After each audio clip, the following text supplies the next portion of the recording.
નમસ્કાર. Message of Buddha. ભગવાન બુદ્ધની જયંતિ નિમિત્તે એમનો મેસેજ સિમ્પલ, સરળ પણ extraordinary. B good, do good. ભલા થાવ, ભલું કરો. આ એમનો અંતિમ ઉપદેશ હતો. આજે બુદ્ધ પૂર્ણિમા છે. આપ સૌને અભિવાદન, પ્રણામ. આવો બુદ્ધ પૂર્ણિમા વિશે અને લોર્ડ બુદ્ધ, ભગવાન શ્રી બુદ્ધ વિશે આપણે થોડું જાણીએ. વૈશાખ મહિનાની પૂર્ણિમા એટલે માત્ર ચાંદની શીતળતાનો દિવસ જ નહીં, પરંતુ વિશ્વમાં અપ્પો દીપો ભવ, પોતાનો પ્રકાશ પોતે બનોનો મંત્ર આપનાર મહામાનવ ગૌતમ બુદ્ધનો ત્રિવિધ પ્રસંગોનો મહોત્સવ બુદ્ધ પૂર્ણિમા, જેને વૈશાખી પૂર્ણિમા તરીકે પણ ઓળખવામાં આવે છે. વિશ્વભરના કરોડો લોકો માટે આસ્થા, અહિંસા અને આત્મખોજનું પ્રતીક છે. હજારો વર્ષ પહેલાં આ દિવસે નેપાળની તરાઈમાં આવેલા લુંબિની વનમાં રાજકુમાર સિદ્ધાર્થનો જન્મ થયો. આ જ દિવસે બિહારમાં ગયામાં તેમને બોધિ જ્ઞાન પ્રાપ્ત થયું અને ઉત્તર પ્રદેશના કુશીનગરમાં તેમને નિર્વાણ પ્રાપ્ત કર્યું. વિશ્વના ઇતિહાસમાં ભાગ્યે જ કોઈ એવી વિભૂતિ હશે કે જેના જીવનના આ ત્રણેય મહત્ત્વની ઘટનાઓ એક જ તિથિએ ઘટી હોય. સિદ્ધાર્થથી બુદ્ધ સુધીની યાત્રા આજથી આશરે 2500 વર્ષ પહેલાં કપિલ વસ્તુના રાજા શુદ્ધોધન અને રાણી માયાદેવીને ત્યાં રાજકુમાર સિદ્ધાર્થનો જન્મ થયો. રાજવી ઠાઠમાઠ અને સુખ સાહેબી વચ્ચે ઉછરેલા સિદ્ધાર્થનું મન સંસારના દુઃખો જોઈને વિચલિત થઈ ગયું. એક વૃદ્ધ વ્યક્તિ, એક રોગી, એક શબ અને એક શાંત સંન્યાસ, આ ચાર દ્રશ્યોએ તેમના જીવનની દિશા બદલી નાખી. 29 વર્ષની ઉંમરે જ્યારે આખું જગત નિંદ્રાધીન હતું, ત્યારે સિદ્ધાર્થ સત્યની શોધમાં પત્ની યશોધરા અને પુત્ર રાહુલનો ત્યાગ કરી મહાભિનિષ્ક્રમણ એટલે કે ગૃહત્યાગ તરફ ડગમાંગ્યા.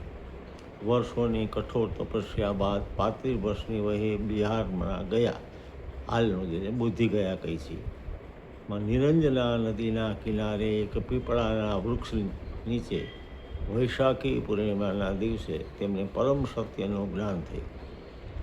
તે દિવસથી તેઓ બુદ્ધ બન્યા, એટલે કે જાગૃત અથવા જ્ઞાની કહેવાય. બુદ્ધના મુખ્ય ઉદ્દેશ 4 આર્ય સત્ય એમને આપ્યા. ભગવાન બુદ્ધે જોયું કે સંસારમાં બધું જ પરિવર્તનશીલ અને મનુષ્યની તૃષ્ણા જ તેના દુઃખનું મૂળ છે. તેમણે મનુષ્ય જાતિને 4 આર્ય સત્ય આપ્યા. દુઃખ, સંસારમાં દુઃખ છે. દુઃખ સમુદય, દુઃખનું કારણ ઈચ્છા, તૃષ્ણા. દુઃખ નિરોધ, તૃષ્ણાનો ત્યાગ કરવાથી દુઃખનો નાશ થાય. અને દુઃખ નિરોધાગમી પ્રતિપદા એટલે કે દુઃખ મુક્તિ માટેનો માર્ગ, અષ્ટાંગિક માર્ગ ઉપલબ્ધ છે. આપ ડિટેલમાં અષ્ટાંગિક માર્ગ, સમ્યક માર્ગ એના વિશે ડિટેલમાં જાણી શકો. બુદ્ધ ભગવાન અહિંસા સાથે જોડાયેલા, મન ઉપર કેવી રીતે વિજય પ્રાપ્ત કરવો, ધ્યાન કરવું અને કેવી રીતે કરુણા રાખવી, એ એમના જીવનનો મુખ્ય ઉપદેશ છે. બુદ્ધ પૂર્ણિમાના દિવસે બૌદ્ધ વિહારો અને મઠોને સજાવવામાં આવે છે.